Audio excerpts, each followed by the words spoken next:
All right, Traitor fans, strap in because the Traitors Ireland has kicked off with a brutal bang and a whole lot of paranoia. And I'm unpacking every twist, every meltdown, and all the cloak and dagger action from Season 1, Episode 1. If you thought you knew this format, think again. The Irish version throws you right into a whirl of suspicion, classic banter, and a high-stakes murder mystery vibe, all dripping with that gorgeous, ancient castle atmosphere. Are the faithfuls up to the challenge? Or will the traitors run rings around them? Let's dive deep and break down every jaw-dropping moment, including that ruthless opening twist. And stick around, because the ending setup is absolute dynamite. The show opens with tranquil, slightly ominous music, a dog growling, and instantly, you can just sense that this isn't going to be another sunny day in Ireland. 24 contestants get whisked away to the legendary Slane Castle, dropped straight into the ultimate murder mystery game, with $50 on the line. But before anyone can even figure out where they're sitting or who poured the tea, host Siobhan McSweeney lets everyone know there will be traitors lurking among them, secretly taking players out under the cover of darkness. The rest, they're the faithful. And it'll be their job to suss out the wolves in their midst before they're picked off. As everyone assembles, it's pure nerves and butterfly stomachs. Each contestant ponders how to play the game. Do they want to be a faithful, to heroically sniff out traitors, or would they rather wield the cloak of deceit themselves? The host throws them into the deep end right away. First, the group must decide who looks the most trustworthy. Instant social politics, jokes, and hesitations fly. But Andrew is named. He's got that vibe, apparently. Before he can truly bask in this new role, Siobhan flips it. Now Andrew must PCK 3 people who look the least trustworthy. Talk about being thrown under the bus. Names get tossed. Dave's volunteered by Andrew straight away, then the guy with the green jumper. And Gemma gets picked, possibly because she's just standing next to Dave. The tension surges as Siobhan drops the next twist. Choose 2 of these 3 to leave the game immediately. Heart in mouth, Andrew picks John and Gemma. Boom. In less than 10 minutes, 2 are gone, out the door before even touching the castle walls. It's a harsh lesson in the Traitors. Luck and snap judgments can be fatal, and no one is safe. Not even the most trustworthy. The rest head into the castle, and already the paranoia is contagious. Inside Slane Castle, the group starts to bond over tea, drinks, and their first good look at one another. Cameras linger over personal stories. We get a peek into Andrew's past. Mark talks about overcoming being born deaf and his cochlear implant. One contestant reveals he's told everyone he's a courier to keep his real job a secret. And everyone's wondering if job titles and names are even real. Early alliances and impressions form fast. Some want to lay low, some want to be the life of the party. All are trying hard not to stand out too much, lest they attract suspicion. Siobhan soon gathers everyone for the big, iconic round table. Here is where traitors will be chosen, and the group becomes a live wire of tension. Each player dons a blindfold as Siobhan walks silently behind them, tapping a few shoulders. Those tapped become traitors, sworn to lie, deceive, and murder their friends for the rest of the game. While everyone sits in darkness, nerves are at their highest. Some pray to be picked for the excitement. Others hope to be overlooked. Hearts thump and tears threaten as each contestant tries to keep cool. Once the blindfolds come off, The faithfuls get immediately suspicious.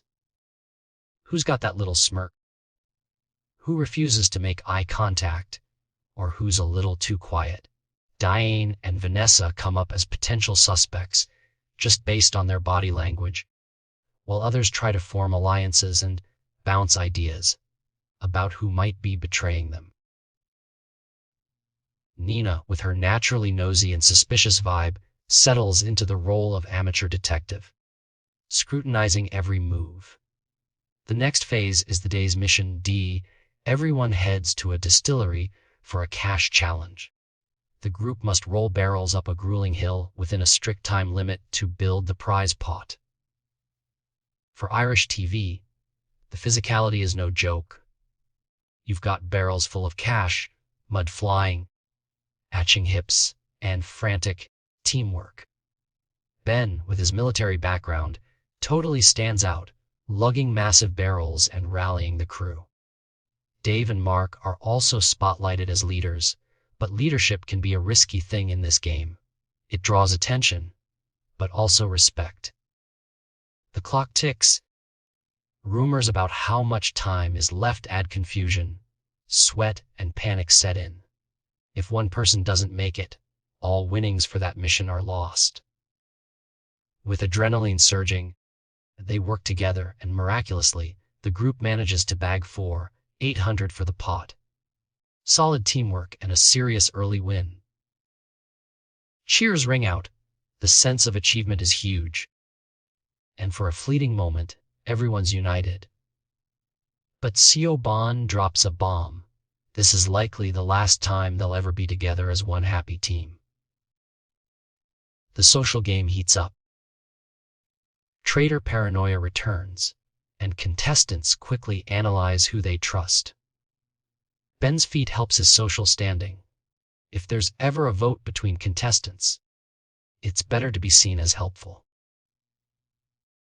The banter over tea is loud and friendly, but underneath, the game is already shifting. Personalities like Dave draw suspicion due to his friendliness and ability to recall everyone's names, while quiet types are watched for their lack of reaction at key moments. Even contestants' familial ties play a part. Andrew and his dad nearly end up in the game without knowing each other were there, a cheeky plot that could go anywhere. As night falls, true paranoia takes hold. Some players are convinced they might be targeted for murder, while others worry about being accused as traitors. The trio of real traitors, Caitlin, Eamon, and Potty, connect for their clandestine meeting. Cloaks on, the oath is taken, tea lying, deceiving, and nightly murder is now on the menu.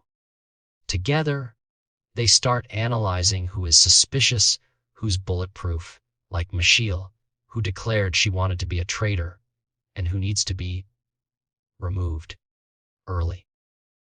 Dave's name gets thrown around for being too social, Mark for being too strong in the challenges, and Michelle for her social charm.